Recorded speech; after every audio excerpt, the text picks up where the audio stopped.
Стоит ли ехать в Канаду в 2024 году? Всем привет, меня зовут Ирина, я живу в Канаде уже 2 года, и до этого я жила 6 лет в Польше. И сегодня я бы хотела искренне поделиться с вами тем опытом, что я получила тут, и обсудить, а стоит ли все-таки переезжать в Канаду сейчас, в 2024 году. Ведь многие говорят, что Канада уже не та, и сейчас здесь почти нереально выжить.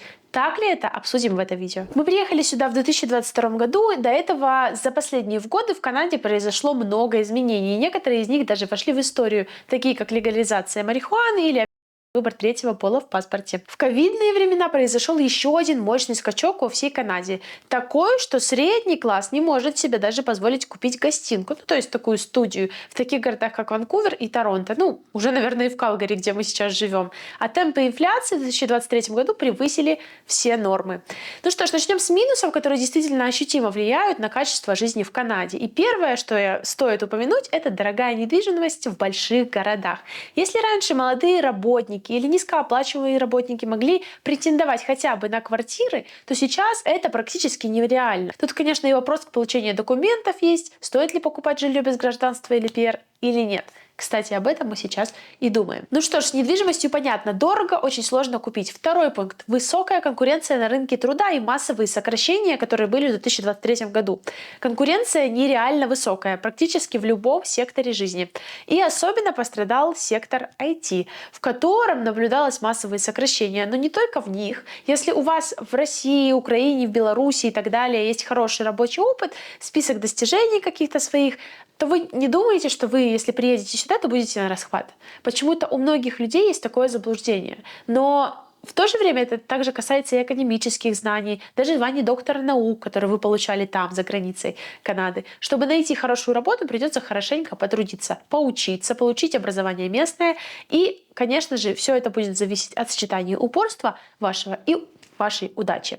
Что ж, следующий пункт – это прожиточный минимум, и он достаточно высокий. Конечно, если уже у вас есть стабильная работа, для вас это не такой уж большой минус и такая проблема. Но потенциальные иммигранты должны иметь это в виду. Разные опросы, проведенные в 2023 году, показали, что больше половины населения Канады жило от зарплаты к зарплате.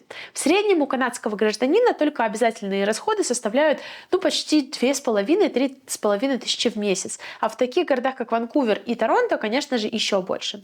В эту сумму входит аренда квартиры, коммунальные платежи, интернет, связь, а также медицинские затраты. Страховка обязательная для каждого, и автомобильная страховка, которая здесь тоже стоит $200-300. Продукты, проезд, сфера услуг. Все будет очень дорого. Рассчитывайте на бюджет в $2000 в месяц плюс на человека. Это самый минимум. И учтите, что денег вам хватит исключительно на продукты и обязательные расходы. При условии, что вы делите квартиру с людьми, с несколькими. Да? Это касается больших городов. Например, живя в Калгари, мы снимаем самую простую квартиру за $1500, да, и ни с кем ее не делим. Но уже считайте, $1500 только квартира, не считая расход на 2 машины. Если вы хотите переезжать в Канаду, обязательно рассчитайте свой бюджет. Не забывайте, что этот переезд – это очень ответственный шаг, и не стоит относиться к нему легкомысленно, потому что многие люди приезжают, разочаровываются и потом кричат: «Канада ужасная, мы не сможем здесь выжить» и так далее. Ко всему нужно готовиться, а здесь правда дорого. Ну что ж, следующий минус – это доступность наркотиков и кризис передозировок, можно так сказать. И да, как ни странно, но достать наркотики вообще здесь не составит никакого труда. Марихуана, экстази, грибы, кокаин. Если вы спросите какого-то даже школьника, не знает ли, где это достать, то с большой долей вероятности он скажет, где, посоветует человека, у которого можно это купить. И в среднем канадский школьник пробует травку в возрасте 12-15 лет. Это доступно, это здесь норма.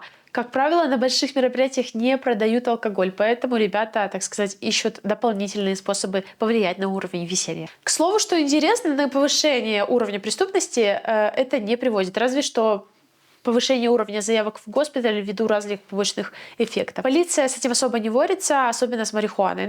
Она же все-таки здесь легальна. В 2020-2021 году в Канаду захлестнул опиоидный кризис и резкий процент смертности от передоза наркотиками. В 2023 году Британская Колумбия побила рекорд по смертям от передозировок, который в основном наблюдался среди бездомных. Но не забываем, что 17 октября 2018 года состоялась официальная легализация марихуаны в Канаде. Тем самым Канада стала лишь второй страной в мире после Уругвая, в которой легальна продажа каннабиса, и она разрешена на федеральном уровне. Улучшит это или усугубит ситуацию с наркотиками, наверное, покажет время. Ну а сейчас давайте с вами перейдем к плюсам. И первое, что стоит упомянуть, это, конечно же, природа и экология. Это отдельная тема, это прекрасная тема, и это максимальное старание правительства Канады. Оно поддерживает всеми способами экологическую ситуацию. И одна из проблем, с которой вы столкнетесь в Канаде, куда выбросить мусор, в какую урну, да, потому что, как правило, как каждая урна направлена на тот или иной вид отходов: пластик, стекло, бумага, картон и так далее. Все это направлено на переработку, что очень помогает сохранить хорошую экологическую обстановку. Поначалу вас это будет раздражать, но со временем вы поймете важность этого и тоже начнете собирать бутылки, и тоже будете распределять мусорные отходы, да, и природа в любой провинции, конечно же, невероятно прекрасная, невероятно красивая, и ее охраняют соответствующие. Все эти прекрасные национальные парки просто невероятная красота. В жизни такого не видела. Следующий пункт — это низкий уровень коррупции. И в 2021 году Канада заняла 9 место в списке наименее коррумпированных стран. Я не проверяла, но если вы предложите полицейскому взятку, то проведете ночь в отделении. Вас обвинят в даче взятки должностному лицу, и неизвестно, чем это может для вас закончиться. Взятка преподавателю — то же самое. Людям вполне хватает своей зарплаты, и они не пойдут на риск, который может закупить всю карьеру, а может даже и жизнь. Показательный пример даже такой есть. Мэр Торонто получил штраф за переход улицы в неположенном месте. Звучит нереально, но это так и есть, и он его оплатил. А главное, полицейский, который это сделал, спокойно продолжил работать, нисколько не опасаясь за свое место. Это норма, правила для всех одни. Пожалуйста, будь добр, следи за этим. Конечно же, в этом плане не все идеально, не бывает идеальных мест, но, по крайней мере, невозможно представить ситуацию, чтобы полицейский, врач, например, возьмет взятку. Следующее, о чем бы хотела сказать, это, конечно же, о здоровом питании. И многие канадцы действительно следят за своим питанием, и поэтому почти в любом супермаркете вам предложат органические продукты, неорганические продукты, и вы можете выбрать. Здесь на самом деле намного меньше полных людей, чем в той же Америке. И следующий пункт — это гендерное равенство. В 2018 году в Канаде официально узаконили третий пол. Был также зарегистрирован первый младенец, родители которого решили не выбирать пол ребенку, а чтобы он сам решил в сознательном возрасте, кем он хочет быть. Звучит странно и даже по-сумасшедшему, но такие вот возможности в Канаде есть. И активно здесь устанавливают третьи виды туалета — нейтральные. Канада является одной из самой передовой стран по части гендерного равенства. Хорошо это или нет? Оценивайте сами, но тут так есть. Следующий пункт — это менталитет. Огромный плюс. Менталитет у канадцев совершенно другой. Они очень вежливые, они очень дружелюбные, они очень толерантные и в рабочем плане прежде всего профессиональные. Но это все подкрепляется немалой ноткой лицемерия иногда. Это правда. Если вам говорят «Your English is very good», вы можете не верить этому, так как это говорят исключительно из вежливости. Я так знаю, потому что мой English not very good, но я слышу часто это. Тот же сосед, с которым вы ехали в лифте, например, и дружелюбно разговаривали, может в этот же день пожаловаться в полицию на то, что у вас громко играет музыка. И не осуждайте, просто так у них заложено в менталитете, и этого не изменить. И, возможно, это лучше, чем разборки между собой, а просто ты нарушаешь мои правила, мои границы, пожалуйста, извини. Такое поведение делает сферу обслуживания куда более качественнее и в целом жизнь приятной. Хотя я бы не сказала, что, например, качественная сфера обслуживания в Канаде качественнее, чем наша, потому что иногда, приходя на кассу и ожидая своего заказа, ты можешь стоять и ждать, как коллеги, работники между собой разговаривают и смеются, и никто не будет спешить к тебе. И для всех это совершенная норма. Take your time. Yeah. Ну и, конечно же, стоит упомянуть толерантность. Канадцы очень толерантные люди. Вы иммигрант, который плохо разговаривает на английском? Ничего страшного. Канадцы действительно постараются вас понять. Вы идете с розовыми волосами, одетые в старую домашнюю одежду по центральной улице? Пожалуй, на вас абсолютно никто не обратит внимания и даже ничего не скажет, хотя у нас бы засмеяли и вообще. Вот такая вот толерантная страна. Можете делать, что хотите в нормах приличия, и все замечательно. Следующее — налоги. Налоги в Канаде, как и в любой развитой стране, высокие, но среди развитых стран Канада занимает одно из самых низких мест по проценту. Все зависит от уровня дохода. Чем выше доход, тем выше налог.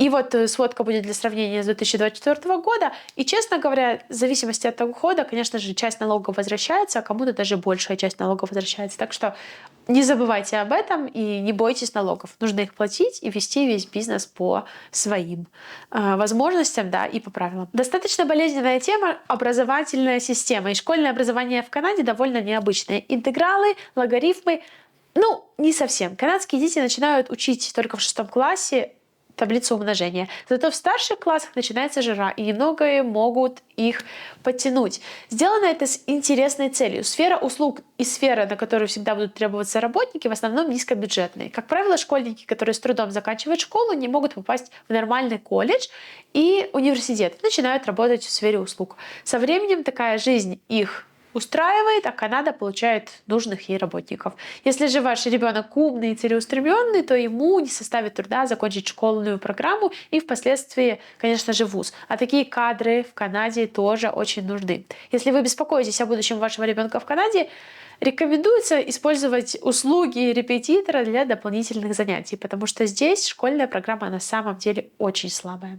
Ну что ж, дорогие друзья, переезжать в Канаду или нет, вам решать. Это только ваше решение, и важно, как вы себя лично ощущаете, если у вас финансовые, моральные возможности, потому что переезд — это сложно, бывает очень-очень затруднительно.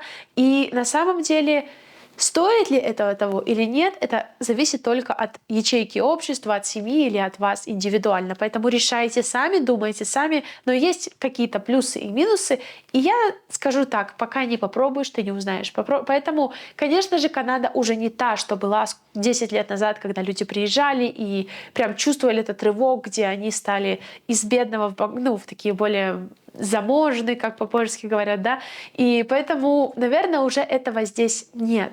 Здесь стало дороже, как и во всем мире. Не стоит забывать, что мир меняется, и в Европе, и в Польше, и везде стало дороже, и жизнь изменилась. Немножко стало сложнее, скорее всего, везде.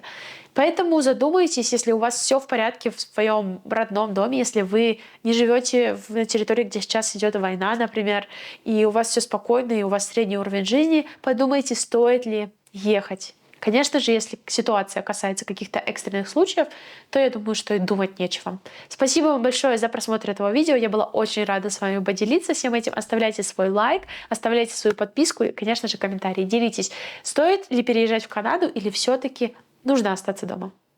Пока.